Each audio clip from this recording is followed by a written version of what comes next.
आजकल professionals quality से ज़्यादा क्वांटिटी पर जोर देते हैं, जो उन्हें किसी पपेट की तरह बना रही हैं, जो एक साथ मल्टीपल ईमेल्स और प्रोजेक्ट निपटाने के चक्कर में मल्टीटास्किंग करने लगते हैं, जिससे उनके काम में वह क्वालिटी जिसे डीप वर्क कहते हैं नहीं आ पाती। डीप वर्क का मतलब बिना किसी डिस्ट्रैक्शन के पूरे फोकस के साथ काम करने से है। तो इस वीडियो में डीप वर्क, जिसके ऑथर हैं केल न्यूपोर्ट, बुक से कुछ रूल्स बताए जा रहे हैं जो आपको डीप वर्क करने में हेल्प करेंगे, जिससे आपकी प्रोडक्टिविटी बढ़ेगी और आपको सफलता मिलेगी। तो देखते रहिए। Rule number 1, work deeply. Eudaimonia machine एक ग्रीस कंसेप्ट है जो कि एक रूम के बारे में है, जहां इंसान अपनी फुल पोटेंशियल और एक एक्सट्रीम फोकस्ड स्टेट तक पहुंच सकता है। ये एक ऐसा स्पेस है जहां आप डीप वर्क कर सकते हैं। ये 5 कमरों वाला स्पेस है जो आपस में कनेक्टेड है, और कमरा नंबर 5 में पहुंचने के लिए आपको पहले रूम नंबर 1, 2, 3, 4 से गुजरना पड़ेगा। तो आप मशीन के किसी भी स्टेट को बाईपास नहीं कर सकते हैं। फर्स्ट रूम में आपको हल्का सा स्ट्रेस दिया जाता है कि आप जो काम करने वाले हो वो इम्पोर्टेंट है। सेकंड रूम में आपके अंदर काम से रिलेटेड क्यूरियोसिटी जगाई जाती है। थर्ड रूम में आपको सारे रिकॉर्ड्स मिलेंगे जो आपका काम पूरा करने के लिए जरूरी हैं, ताकि जब आप काम शुरू करो तो उसे बीच में छोड़ के न जाना पड़े। फोर्थ रूम में आप अपने काम से रिलेटेड सारे आइडियाज को एक पेपर पर लिखते हैं।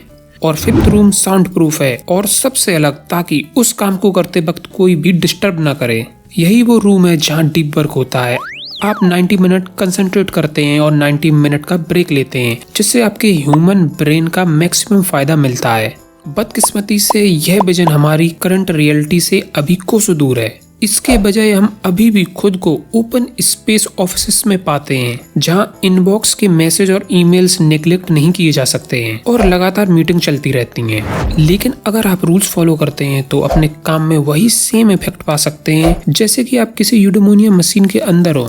यहाँ हम आपको 4 ऐसी फिलॉसफीज बता रहे हैं जो माइंड को डीप वर्क की स्टेज में लेकर जा सकती हैं। Number 1, monastic philosophy. इस अप्रोच में आप किसी मॉन्क या पुजारी की तरह ही होते हैं, जो खुद को किसी भी तरह की डिस्ट्रैक्शन करने वाली चीजों से दूर रखता है। जैसे कि डोनाल्ड नूथ कंप्यूटर साइंस में अपने कई सारे इनोवेशन के लिए वे बहुत फेमस हैं, खास तौर पर एनालाइजिंग एल्गोरिदम परफॉर्मेंस के डेवलपमेंट के लिए, जो बहुत मुश्किल अप्रोच है। जब आप सैनफोर्ड में उनकी वेबसाइट चेक करेंगे तो वहाँ आपको उनका कोई ईमेल एड्रेस नहीं मिलेगा। हाँ, एक नोट जरूर होगा जिसमें लिखा है 1 जनवरी 1990 से मैं काफी खुश हूँ, जब से मेरा कोई ईमेल एड्रेस नहीं है।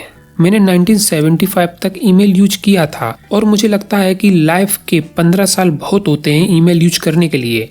ईमेल उन लोगों के लिए बड़े काम की चीज है जिनकी लाइफ का रोल टॉप में रहना होता है, लेकिन मेरे लिए नहीं, क्योंकि मेरा रोल चीजों के बॉटम में है और इसका यूज न करके मुझे मिलता है अनइंटरप्टेड कंसंट्रेशन और बहुत सारा टाइम जिसमें मैं स्टडी कर सकता हूँ।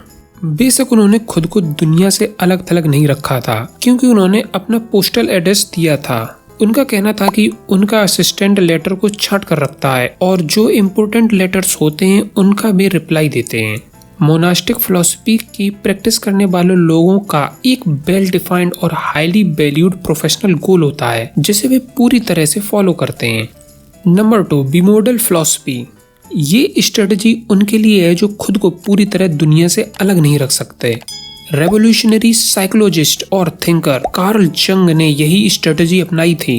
वे सुबह कुछ घंटे अपने कमरे में बंद होकर लिखते रहते थे और फिर फॉरेस्ट में टहलते समय जो लिखा होता उस पर सोच विचार करते थे। उन्हें बाद में अपने लेक्चर्स अटेंड करने भी जाना होता था और पैसे कमाने के लिए क्लिनिक पर भी। इस फिलॉसफी के हिसाब से आपको अपना टाइम डिवाइड करना है, जिसमें से कुछ टाइम स्लॉट सिर्फ उन कामों को देना है जो आपके लिए सबसे ज्यादा इम्पोर्टेंट हैं, और बाकी टाइम में आप दूसरे कामों को भी कर सकते हैं। अपने डीप टाइम में बिमोडल वर्कर मोनेस्ट्रिकली काम करते हैं। वे अपना सेलफोन ऑफ करके हर चीज से दूर रहकर काम करते हैं, जिससे कोई डिस्ट्रैक्शन नहीं होता है, और कुछ घंटे बाद वे फिर से नॉर्मल लाइफ जीने लगते हैं। ये बाइमोडल फिलॉसफी इस बात पे बिलीव करती है कि डीप वर्क से एक्सट्रीम प्रोडक्टिविटी लाई जा सकती है, लेकिन तभी जब इसे करने वाला मैक्सिमम कंसंट्रेशन से काम करे। Number 3, rhythmic philosophy. इसे कुछ लोग कहते हैं द चेन मेथड।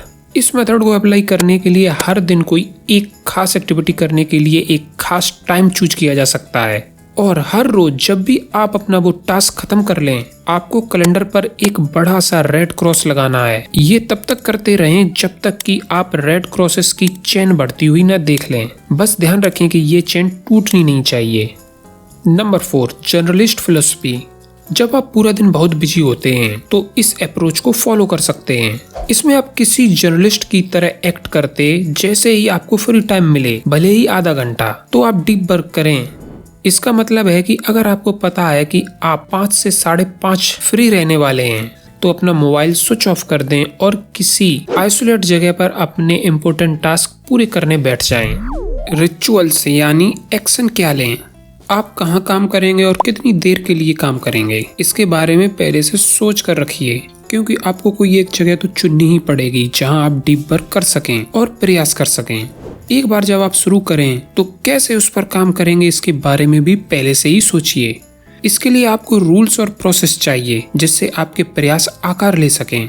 जो चीज आपको डिस्टर्ब करती है उन्हें दूर कर दें, ताकि डीप वर्क करते वक्त आपका टाइम वेस्ट ना हो। आप कैसे अपने वर्क को सपोर्ट करेंगे, आपको इसके लिए सुनिश्चित करना पड़ेगा कि आपके ब्रेन को हाई लेवल डेप्थ तक जाने के लिए सपोर्ट मिल सके। फॉर एग्जाम्पल, अपनी शुरुआत एक कप कॉफी के साथ कर सकते हैं और साथ में पहले से सब कुछ सोच के रखिए, जिससे आपकी मेंटल एनर्जी ये सोचने में बर्बाद ना हो कि उस समय आपकी क्या जरूरत है। Make grand gesture. J.K. Rolling Harry Potter series की अपनी लास्ट बुक घर पे फिनिश नहीं कर पाई थी। कुत्तों के भौंकने, बच्चों के शोर शराबे और यहाँ तक कि विंडो क्लीनिंग के शोर की वजह से उनका डीप कंसंट्रेशन नहीं लग पा रहा था। तो उन्होंने एक ग्रैंड गेस्चर किया और सीधे एक होटल में रहने चली गईं, जो महंगा तो था, मगर वहाँ जाकर वे शांति से डीप वर्क में आसानी से जा सकती थीं। जब आप इस स्टेट में जाने के लिए इन्वेस्ट करते हैं तो इसका आपको फायदा मिलता है, क्योंकि आप इससे कुछ अचीव ही करेंगे और टाल मटोल से भी बचे रहेंगे। क्या आपको अकेले काम करना चाहिए? कोलैबोरेशन नए आइडियाज और इनोवेशन को जन्म देता है। हालांकि इसकी वजह से आपका कंसंट्रेशन डिस्टर्ब नहीं होना चाहिए। बेशक दूसरों से इंस्पायर हों, मगर डीपली सोचने के लिए अकेले ही रहें। हाँ, अगर कोई आपके साथ आपकी ही तरह सोचने वाला हो तो बात दूसरी है, तब तो सक्सेस मिलेगी ही मिलेगी। किसी बॉस की तरह एग्जीक्यूट करें। इंटेल जैसी बड़ी कंपनी ने एक पब्लिश्ड रिसर्च पर बेस्ट वर्किंग स्ट्रेटेजी अपनाई है और रिसर्च के लेखक ने सीईओ को डिस्क्राइब करके ये बताया है कि क्या करना है, ये नहीं कि कैसे करना है। इन दोनों सवालों के जवाब में काफी डिफरेंस है और इसे 4 डिसिप्लिन्स ऑफ एग्जीक्यूशन से समझाया गया है और यही सेम प्रिंसिपल डीप वर्क के लिए भी अप्लाई किए जा सकते हैं। Discipline 1, focus on the wildly important. छोटे छोटे कई सारे गोल्स अचीव करने से ज्यादा इजी रहेगा कि आप सिर्फ डीप वर्क पर ज्यादा ध्यान दें, और इसमें मोटिवेशन से काफी डिफरेंस आता है। Discipline 2, act on lead measures. किसी भी फील्ड में इम्प्रूव करने के लिए आपको एक तरह का फीडबैक चाहिए। उसके लिए 2 तरीके हैं जिनसे आप अपनी सक्सेस को मेजर कर सकते हैं। ये हैं लैग मेजर्स और लीड मेजर्स। चलो इसे एग्जाम्पल से समझते हैं कि लैग मेजर्स और लीड मेजर्स क्या हैं। मान लें कि आप एक स्टूडेंट हैं और आपका मॉक टेस्ट होने वाला है, तो टेस्ट में जो आपके मार्क्स आते हैं वो लैग मेजर्स हैं। अब क्योंकि आप एग्जाम दे चुके हैं तो आप अपने मार्क्स तो चेक नहीं कर सकते, मगर ये आपको एक इम्पोर्टेंट फीडबैक देगा। और अपने मॉक टेस्ट के रिजल्ट के हिसाब से अगर आप अपने वीक सब्जेक्ट को 1 घंटा रोज देते हैं तो ये लीड मेजर्स हैं। इस टेक्निक से आपकी फ्यूचर परफॉर्मेंस में काफी इम्प्रूव आएगा। तो किसी एक सर्टेन एरिया में इम्प्रूव करने के लिए आपको लैग मेजर्स और लीड मेजर्स दोनों की जरूरत है। Discipline 3, keep a compelling scoreboard.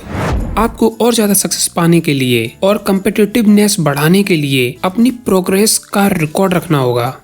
Discipline 4, create a Cadence of accountability. खुद को मोटिवेट बनाए रखने के लिए हर वीक अपना स्कोर चेक करते रहें। इसे अपनी रेगुलर हैबिट बना लें। क्यों आलसी बनना भी हमारे लिए अच्छा है। हमेशा खुद को मौका दें कि आप कुछ देर के लिए सब कुछ बंद कर दें, ताकि काम में आप अपना बेस्ट आउटपुट दे सकें, जिसका मतलब है रेस्ट करना। इसलिए आलसी बनना भी हमारे लिए अच्छा है। Rule number 2, embrace boredom. एक आदमी था जो हर सुबह उठकर अपनी रिलीजियस बुक पढ़ता था। बार बार एक ही बुक को इस तरह पढ़ने से उसका दिमाग इस तरह ट्रेंड हो गया था कि वो पूरी कंसंट्रेशन के साथ हर रोज वो किताब पढ़ता था। हाँ, कंसंट्रेशन इसी तरह प्रैक्टिस करके अचीव की जा सकती है। हम सब में ये एबिलिटी है, मगर हम ट्राई नहीं करना चाहते। लेकिन हमेशा ये ध्यान रखें कि फोकस करते हुए बीच बीच में ब्रेक लेते रहें, ना कि ब्रेक लेते हुए फोकस करें। Rule number 3, quit social media. 2013 में लेखक और डिजिटल मीडिया सलाहकार बाराटुंडे थ्रस्टन ने एक प्रयोग शुरू किया। उन्होंने 25 दिन के लिए अपनी ऑनलाइन लाइफ छोड़ने का फैसला किया। ना फेसबुक, ना ट्विटर, ना ईमेल और ना ही फोरस्क्वायर, जिसने उन्हें 2011 में मेयर ऑफ द ईयर से सम्मानित किया। फर्स्ट वीक के बाद ही उन्हें इसकी आदत पड़ने लगी। उनकी लाइफ की गति धीमी हो गई थी, मगर जब 25 दिन गुजर गए वो फिर से ऑनलाइन रहने लगे, और इस बार पहले से भी ज्यादा। तो किसी भी चीज को एकदम छोड़ना पॉसिबल नहीं है, और ना ही ये एक सॉल्यूशन है। इससे अच्छा है कि आप इंटरनेट को आज की लाइफ की जरूरत समझते हुए यूज करते रहें। कभी कभी इसका फायदा भी होता है और इसके कुछ नेगेटिव साइड भी हैं। 30 दिन के लिए इंटरनेट छोड़ें। अगर आपको लगता है कि आपके ये 30 दिन मजे से गुजरे हैं, या आपको लगता है कि लोग आपको इतने दिन मिस करते रहे, तो बेशक फिर से आप ऑनलाइन रह सकते हैं। अगर ऐसा नहीं है तो इंटरनेट से दूरी बनाए रखें। साइड नोट में लिख के रखें कि आप कुछ दिन ऑफलाइन जा रहे हैं। Rule number 4, drain the Saulos.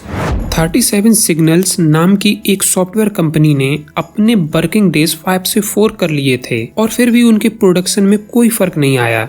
ऐसा इसलिए हुआ क्योंकि इस कंपनी के एम्प्लॉयज ने अपने काम फिनिश करने के लिए टाइम को बहुत इम्पोर्टेंस दी।